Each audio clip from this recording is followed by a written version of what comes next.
थोड़ी ही देर में पास हो सकता है 3 तलाक बिल। राज्यसभा में इस पर सरकार ने भी अपनी सारी दलीलें रख दी हैं। कई दलों का राज्यसभा में सरकार को साथ मिला है। टीआरएस और वाईएसआर कांग्रेस वोटिंग से बाहर रहेंगे। वहीं जेडीयू ने भी वोटिंग से बाहर रहने का फैसला किया है। बिल पास होने के लिए 121 सांसदों का समर्थन चाहिए और फिलहाल नंबर गेम जो बनता दिख रहा है वो कहीं बहुत सरकार के पक्ष में दिख रहा है।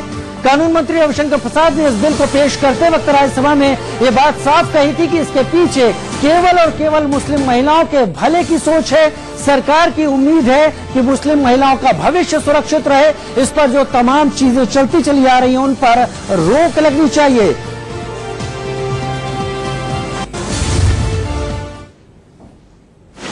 हमने सोचा था कि इस निर्णय के बाद सर ये चीज खत्म हो जाएगी।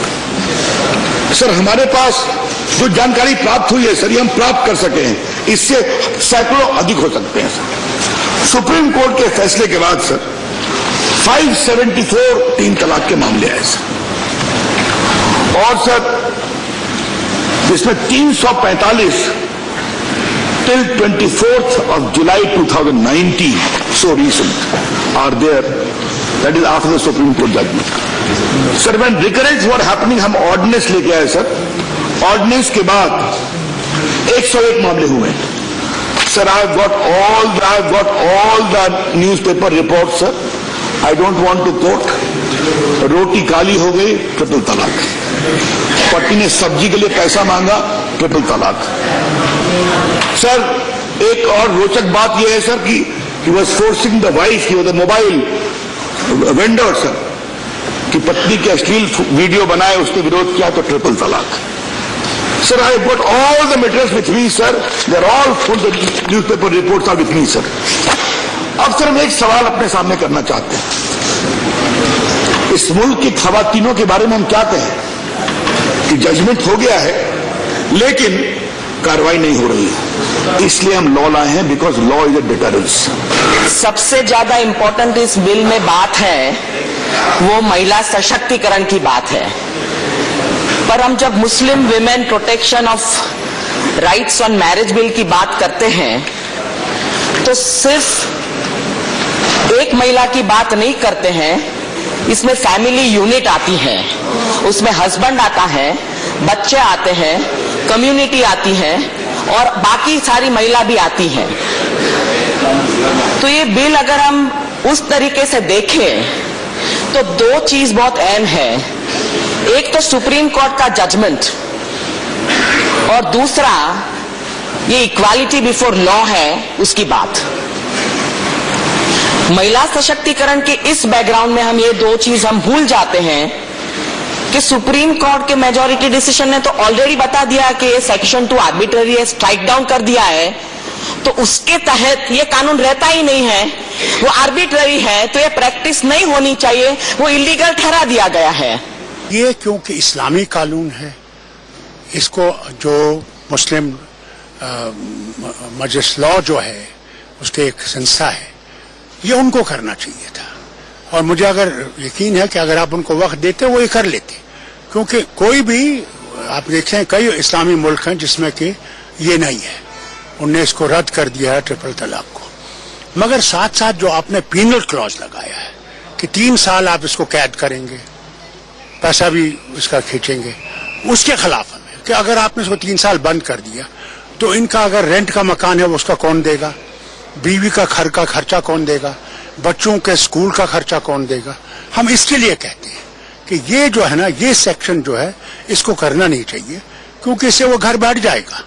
अगर औरतों के साथ इंसाफ चाहिए तो बहुत सारी ऐसी लेडीज हैं जो पीहर में पड़ी हुई हैं, उनके हस्बैंड लेके नहीं जाते। बहुत सारे ऐसे हस्बैंड हैं जो दारू पी के अपनी पत्नियों को मारते हैं। बहुत से ऐसे भी लोग हैं जो इलीगल रिलेशन बाहर औरतों से बनाते हैं और बहुत सी ऐसी पत्नियां हैं जो कोर्ट में चक्कर लगा रही हैं, उनको इंसाफ नहीं मिल रहा। तो अगर महिलाओं के साथ इंसाफ करना है तो हर कम्युनिटी के साथ इंसाफ होना चाहिए, हर महिला के साथ इंसाफ होना चाहिए। लेकिन ये ट्रिपल तलाक का मैटर ये मजहबी मैटर है।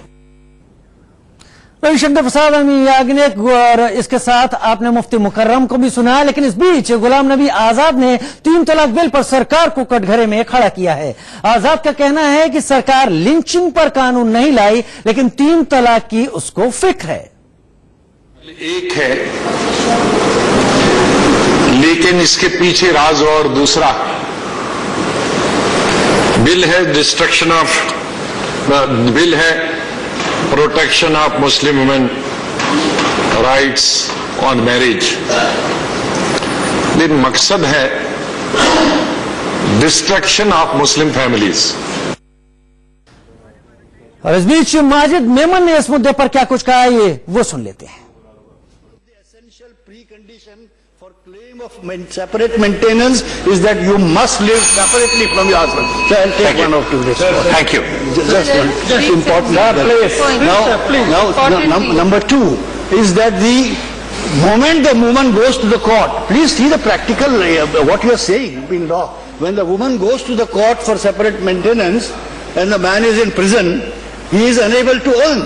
So ability to earn on the part of the husband is yet another precondition for grant of maintenance to woman. So she will fail on both these counts. So you are this kind of temptation that we will help you, see how sympathetic the government is towards you. We won't pay from our pocket, but we will see that the husband won't be able to pay because 125, the lawyer of that husband will go to the court and say that she is not living separately, she is living in my house. Number 2, I am unable to earn because I am in prison. Maintenance application summarily fails. So therefore, these temptations. Same thing applies about custody of minor children. You are asking her, leave matrimonial house, go to your mother's house, become a burden to her, or you go to some orphanage or some other place. Why are you racking out a matrimonial house? She continues to be the wife. She will remain put there. Nobody can chase her out of the house, and yet you are provoking her to leave the house. This Thank is you. a conspiracy Please conclude. to break Muslim houses, send Muslim men to jail, destroy Muslim matrimony.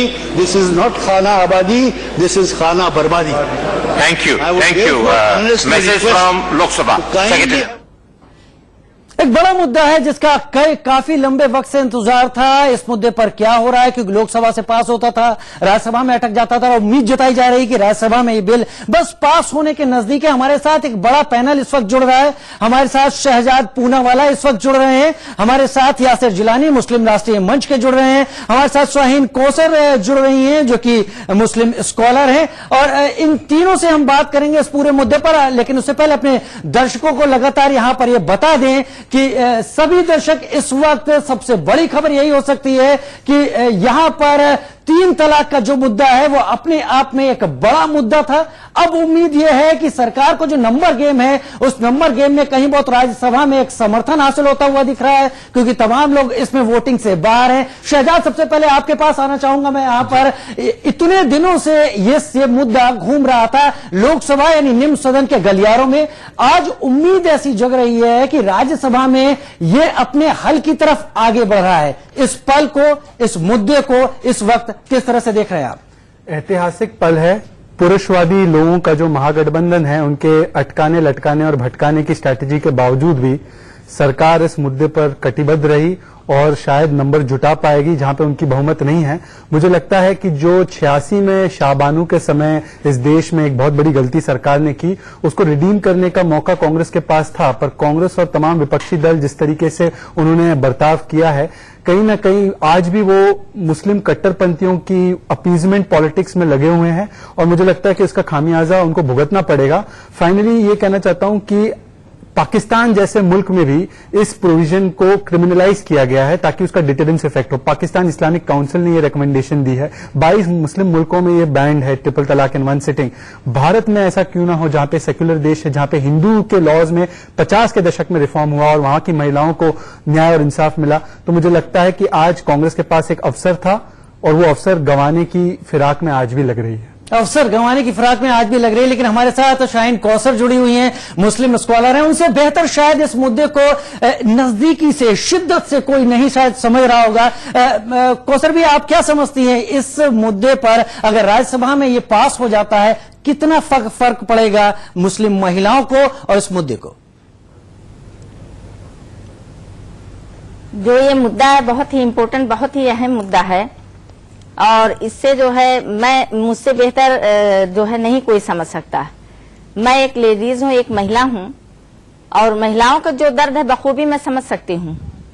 और जिस तरीके से अभी एक साजिश के तहत इसको पूरे देश के अंदर और इसको लागू करने के लिए पूरी कोशिश हो रही है और ये बड़ी ही चालाकी से इस बिल को पास किया गया है, जिससे मैं बिल्कुल इत्तेफाक नहीं करती हूँ। वो वजह ये है कि ये महिलाओं की प्राइवेसी पर, महिलाओं की सिक्योरिटी पर ये सीधे सीधे पूरा हमला है, क्योंकि ये जो है ये मजहबी मामला है और इसमें हम किसी का इंटरफेयर बिल्कुल नहीं चाहते हैं। मैडम शाहीन कौसर, मैं आपसे 1 मिनट के जो शरिया से चलता है, संविधान से चलता है, लेकिन इसी देश में शरिया से चलता है, संविधान से इसी चलता है। देश में चाहे वे अच्छा, मुझे आप एक बात बता दीजिए, प्राथमिक रूप से बता दीजिए, शरिया ऊपर है या संविधान ऊपर है? अपनी राय मैडम बाकी सब छोड़िए, सबको आजादी है, शरिया ऊपर है, संविधान ऊपर जाना है। चाहिए इसमें। शरिया इस्लाम ऊपर है, शरिया का संविधान मामला ऊपर है, है। कुरान का मामला है, कुरान का मामला ठीक है, मैं भी मुसलमान हूँ, पर शरिया या संविधान कौन सा ऊपर है? इससे बेहतर आप सुन नहीं रहे कोई मैम। कानून मुझे नहीं लगता है कि हो सकता है। मेरी बात सुनिए, आप शरिया या संविधान कौन सा ऊपर है? सबसे स्ट्रॉन्ग बनाकर आप मेरे सवाल को सुन रही हैं? जी, शरिया ऊपर है या संविधान ऊपर है? संविधान को भी मैं मानती हूँ, संविधान को भी मानती देश हैं? में बिल्कुल इस देखिए इस देश में मैं हूँ। शाहीन कौसर, शाहीन कौसर जी, शाहीन कौसर जी, शाहीन कौसर जी, शाहीन कौसर जी, शाहीन कौसर जी, राय को रखें। शाहीन कौसर जी, ये देश सबकी राय पर चलता है, आपको इत्तेफाक है रहेगा, लेकिन हम ऐसी तमाम रिपोर्ट्स करते रहे हैं जहां पर वो लड़कियां जिनकी शादी हुई है उनको या तो व्हाट्सएप से तलाक दे दिया जाता है या वीडियो कॉल करके तलाक दे दिया जाता है या चिट्ठी करके तलाक दे दिया जाता है। क्या उनके बारे में सोचना गैर कानूनी है, जायज नहीं है? क्या सरकार की कोशिश गलत है? बिल्कुल सोचे जाना चाहिए। तो अब तक क्यों नहीं सोचा गया? हमदर्दी भी है, अब तक क्यों नहीं सोचा गया? लेकिन जो मामला इस तरीके से किया गया है, जहां की कोर्ट का जजमेंट है कि ट्रिपल तलाक नहीं माना जाएगा और ट्रिपल तलाक होता भी नहीं है। मैडम मान कौन रहा है?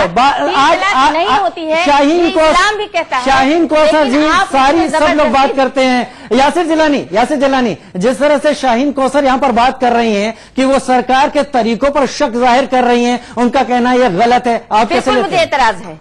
देखिए, आज बहुत ऐतिहासिक दिन होगा क्योंकि हम लोगों ने जमीन पे ये लड़ाई लड़ी है और पिछले लगातार 5 सालों से तो ये लड़ाई लड़ ही रहे हैं।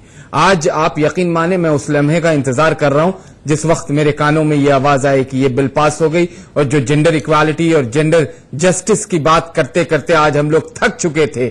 आज एक रोशनी दिखाई दी है। क्यों दिखाई दी? क्योंकि ये सरकार के अंदर जो इच्छा शक्ति वो इतनी मजबूत थी कि जब हमारे वजीर आजम ने शुरुआत करी थी ट्रिपल तलाक की एक रैली से, यूपी विधानसभा में महोबा के अंदर एक रैली में सबसे पहले उन्होंने ट्रिपल तलाक को हिंदुस्तान के सामने एक वजीर आजम ने रखा था, तभी यकीन हो गया था कि इसमें फैसला आएगा। और मैं आपको बता दूं, मैडम जो शरिया की बात कर रही हैं, जो इस्लाम की बात कर रही हैं, मैडम सुन लीजिए, मैंने बहुत ईमानदारी से आपको सुना है। आप यकीन माने कि अगर शरिया के अकॉर्डिंग देखेंगे तब भी जो हमारे उलेमा हजरात हैं, हमारे मौलवी हजरात हैं, या जो हमारी बुद्धिजीवी वर्ग है समाज की, जो मुसलमानों के खैर के लिए सोचती है, करती है, यकीन माने वो भी साथ खड़ी हो जाएगी। क्योंकि हजरत उमर का वक्त उन्होंने इस ट्रिपल तलाक को अपराध घोषित कर दिया था।